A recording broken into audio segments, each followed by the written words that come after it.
जंगल के बीचों बीच एक बहुत बड़ा सरोवर था। उसके उत्तरी तट पर एक मोर रहता था। एक दिन जंगल में घूमते हुए एक मोरनी भी वहां आ गई।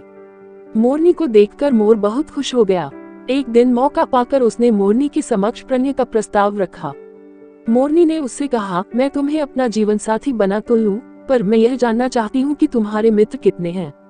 इस पर मोर ने कहा, मेरा तो एक भी मित्र नहीं है। यह सुनकर मोरनी ने उसके साथ जोड़ा बनाने से इनकार कर दिया। अब मोर सोचने लगा कि सुखपूर्वक रहने के लिए मित्र बनाना भी आवश्यक है। उसने सरोवर के पूर्वी तट पर रहने वाले एक शेर, पश्चिमी तट पर रहने वाले कछुए और बगल में रहने वाली टिटहरी, जो शेर के लिए शिकार का पता लगाने का काम करती थी, से दोस्ती कर ली। अब मोर एक बार फिर मोरनी के पास पहुंचा और उसने अपने मित्रों के नाम गिनाए। यह जानने के बाद मोरनी उसके साथ रहने के लिए तैयार हो गई। अब उन्होंने वहीं एक पेड़ पर अपना घोंसला बनाया और सुखपूर्वक रहने लगे। उस पेड़ पर और भी कई पंछियों का बसेरा था। कुछ दिन बाद मोरनी ने घोंसले में अंडे दिए। एक दिन जंगल में शिकारी आए। उन्हें दिन भर जंगल में भटकने के बाद बावजूद कोई शिकार नहीं मिला। आखिर शाम को थक हार कर वे उसी पेड़ की छाया में आकर ठहर गए और सोचने लगे कि पेड़ पर चढ़कर अंडों चूजों से भूख मिटाई जाए। यह देखकर मोर दंपति को बेहद चिंता हुई।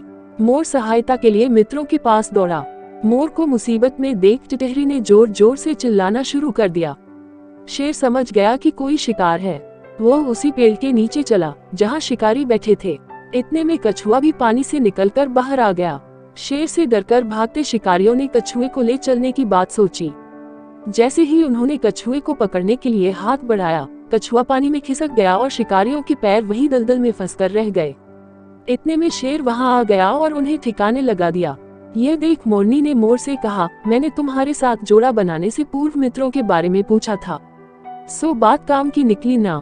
यदि आज ये मित्र न होते तो हमारी खैर नहीं थी। मोर ने भी उसकी बात से सहमति जताई और जीवन में मित्रता का महत्व समझाने के लिए उसे धन्यवाद दिया। प्लीज दोस्तों और प्यारे भाइयों बहनों, सबसे पहले तो पूरी कहानी सुनने के लिए दिल धन्यवाद। और प्लीज दोस्तों, बस आपसे से यही उम्मीद है कि वीडियो लाइक करके चैनल को जरूर सब्सक्राइब कर देना।